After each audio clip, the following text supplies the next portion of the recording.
Well, Uber's asking drivers to sign another petition, and Lyft has a nasty surprise for you as well. Hey everyone, this is Kevin the Apptrepreneur, and we actually have two topics for the price of one video. I'm throwing in a bonus story about Lyft near the end of this video rather than make its own video because it didn't seem like it was worth making a whole 10-minute video about, and yet, or even a 5-minute video, barely a 2-minute video to be honest. But I did want to talk about it, and I figured this would be the most logical place. But the first thing we want to talk about is that Uber, in more desperation, is actually asking drivers to sign another petition. However, before we talk about either of those stories, let's have a word from our sponsors. Thanks, Kevin. Hi, I'm Jonathan with gigworker.com, and we've been commissioned to conduct a survey by an insurance company that's getting ready to put out a new insurance product specifically for Uber and Lyft drivers. But they want to get some information from drivers that will help them tweak the insurance so it really fits our needs. So I wanted to invite you to participate in the survey because they're going to use your answers to help them design the cheapest Uber and Lyft insurance available. Not only will it be cheaper, but it will cover a lot more, like lost wages when you can't work because your car is in the shop. Think about that. So if you're an Uber or Lyft driver, would you take about 5 minutes to complete the survey? Kevin said he'll leave a link down below in the description. If you could click on that at the end of the video, that would be great. So here we have the Uber app, and it says, fighting for driver flexibility in California. Uber and Lyft drivers are coming together to ask lawmakers to take action and support a better path forward for rideshare drivers. We're advocating for rules that would standardize earnings, expand driver benefits, and create an association to represent drivers. Let lawmakers know what is important to you by signing the petition below. Now, on the surface, this might seem like the same petition. However, I did verify, I did double check. This is different wording for petition. Now, what we don't know, and here's what I don't trust Uber with, although this is speculation, this is not provable. Don't take my suspicion on this like this is what they're actually doing. I wouldn't be surprised if they might be taking signatures and using it for the original petition. However, what is different about this is like the first petition was kind of like a protect your flexibility. You know, California wants to take that away. You don't want to have your flexibility taken away, right? So sign the petition. We'll protect the flexibility.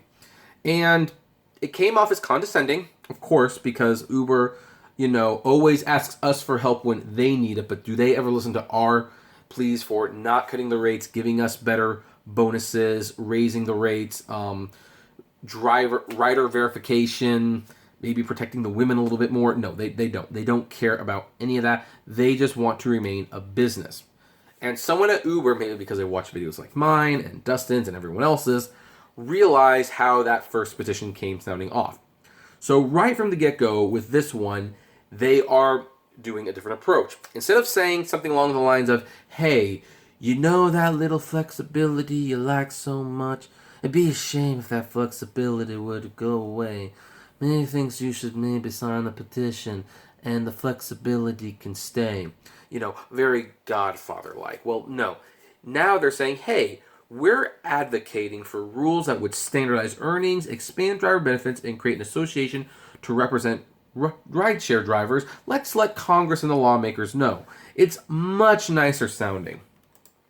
And when you go into the app itself, this is what it reads. Ask the California legislature to protect ride-sharing and driver flexibility. So now they're highlighting the flexibility again. Because in all fairness, that is their biggest, that is their trump card. I have come to learn that, and I've said it before, I'll say it again, the ability to get on and off the app whenever you want is a very, very powerful thing that Uber and Lyft have going for them. It is why people frankly put up with a lot of abuse because they like not being regulated. They like getting on and off whenever they want. I mean, they get screwed. Clearly, they get screwed. However, they can get on and off whenever they want, and they just like having that freedom. So, anyway, it continues. Recent changes to California law could threaten your access to flexible work with Uber unless lawmakers take action now to modernize the law. And, what do you know? Here's the thing. They're kind of going back to what the original petition was. Now, granted, it reads very similar to the original petition. However, it is slightly different. So, here's the thing. This is interesting because they actually filled in a description. I don't know if this was what happened the first time around, but now it says, as someone who drives with Uber in California, I am asking the California legislature to protect my ability to work on my terms following Dynamex. I choose this line of work because it offers the freedom and flexibility of deciding when, where, and how much to work, all on my terms. Which, yeah, that's true for some people, although I'm sure a lot of them would add, we do want to get paid more, and if given the choice, we would get paid more. However, there you go. Now, again, this isn't a completely different petition. In fact, judging from this, I actually suspect this is the same petition. What's changed is the introduction. They are trying to sound more friendly now, more, hey, let's work together, let's do this. So, at least this was not here when I checked my app. Some of you might have gotten this from day one. It's perfectly possible. But I checked my app and it didn't say this. So this is definitely new. Now then, here's how you can make your voice heard. And by the way, I love how here it says sign the petition urging the California legislature to protect driver flexibility and focus on better ways to improve ride sharing for drivers. At this point, they're not talking about better earning or stable earnings, I should say, and benefits. It's just protect the flexibility. That's the only thing that's specifically singled out. So it's like, hey, by protecting the flexibility, this improves ride sharing for drivers. So, I mean, granted, it's a very nice thing to have. That's been my biggest contention in this whole thing. I would hate for people to lose their flexibility. I do think, though, it might be a necessary sacrifice for getting treated and paid better. However, let's move along to Lyft. Because Lyft definitely added something that I think a lot of you are not going to be happy with. And that is this. Updated wait times for fewer no-shows. Since some passengers need a little more time to find their ride, we're adding 20 seconds to the wait time for shared rides. That way, you're more likely to complete a pickup and get more than just a no-show fee. This definitely shows that Lyft, like Uber, does not understand their drivers, or in other words, they wouldn't know their head from their ass if they weren't told. Because here's the thing, I can't speak for everyone, obviously. I really can't. However, one of those few strategies that works for Uber Pool and Lyft Line are the cancellations. There's that short little window, and when they don't show up, you cancel, you get a cancellation fee. And in many cases, the cancellation fee is more money than the actual trip. Now, you might be saying well, it's 20 seconds. What's 20 seconds? Well, 20 seconds is actually a lot of time in this business. I mean, that gives people a better chance to find you. And in some cases, it actually adds a little danger because some people call for an Uber Pool or a Lyft line on a busy street, and you're waiting on this busy street. People are going around you. That 20 seconds can feel like an eternity. And of course, I like the wording that, hey, you're more likely to complete a pickup and get more than a no-show fee. Yet, in many cases, for this type of, ride, the shared rides, that is, the no-show fee is more profitable than the ride. And it's just funny because Lyft is making it sound like this is all for you. It's not for you. It's for them. They want you to complete the ride because that's when they make more money. They make more money from the completed ride. You don't. Keep in mind, when it comes to shared rides, you are getting a heavily discounted fare. And yet, Lyft and Uber are charging fully additional fares on top of what's being made. I mean, the way I describe it like this is you pick up a passenger and you're getting a fare. Then you pick up another passenger. That passenger is paying a fare on top of this, but you're still getting the same fare because it's a shared ride. That's how they make their money. So when there's a cancellation fee, they get $1, maybe. And granted, they don't have to do anything for that dollar. However, they don't have to do anything for the ride fare either, and the ride fare is more money for them. So that's why they're going to push it. And here's why I put these two stories together. Not only did they not deserve their own videos, but there's a pattern you see. They always make it look like they've got your best interest in heart. For this, hey, you are more likely to complete a pickup and get more than just a no-show fee, even though in most cases you will make more money with the no-show fee. You will get more money with several no-show fees than you will completing the rides.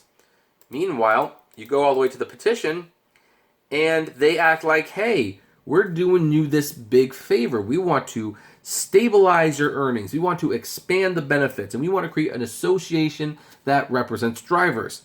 And yet, throughout this whole process, they're saying they want to do this. They have cut fares. Lyft has cut fares. And Uber has an Uber advisory board, of which all those people, we never know who those people are, and I don't know anyone who has actually gone to them. That's why when we do our podcast, which hopefully we'll do a new episode this week, fingers crossed, I always open it with, we are the true Uber advisory board because we have actually put in our time driving. We study the algorithm. We study the driver's patterns. We hear the feedback from the viewers on what they want out of the apps. And we know that this is not what most drivers want. I mean, when drivers want an association to represent drivers, they want a union. In Uber and Lyft's case, an association for drivers means an advisory board where they can fly certain people to a meeting, they could talk about new features, and because the people feel validated, they usually pick, by the way, people who are frequent drivers who don't complain too much, and they offer them cookies and free food. And the people say, hey, I feel really special. They flew me out to San Francisco. I got a few-day vacation. Yeah, I like Uber. And that's how this works. And as for the benefits, well, I still don't know how the benefits would work, to be honest. I mean, they say that they pay for free college for some cases. Most drivers drive too much. They don't have time to do college. So that's why these two stories belong together, in my opinion. Both Uber and Lyft are, of course, continuing to try to game the system as best they can. However, I want to hear your opinion on this. Did you get this specific notification before? Because I didn't. So maybe this is old news. That's the other reason I paired it with the news story, just in case. I want to future-proof a little. Did you get this? If so, what do you think about it? What do you think about Lyft's new 20-second add-on thing? Do you make more money from completed trips on that situation, or would you make more money from the cancellation fees? Either way, I'd love to know. Comment below. Like, favorite, share, subscribe. If you enjoy my videos, consider becoming a Patreon member. It's totally optional, of course, but even as little as $1 a month goes a long way, helping the channel run smoothly, and you get access to my Patreon's exclusive blog. Also, check us out at the Apptrepreneur Hangout. Not Apptrepreneur Hangout. Well, yes, you can check us out at the Apptrepreneur Hangouts on Facebook. And also, subscribe to the Apptrepreneur Vlogs channel. There's more content from me. It's a little different than what we do here normally, but you might like it nonetheless. And finally, if gas prices are getting just a little down, check out the Get Upside app below. It's totally free, but you get cash back on every gas purchase. And as always, flame responsibly. Have a good one.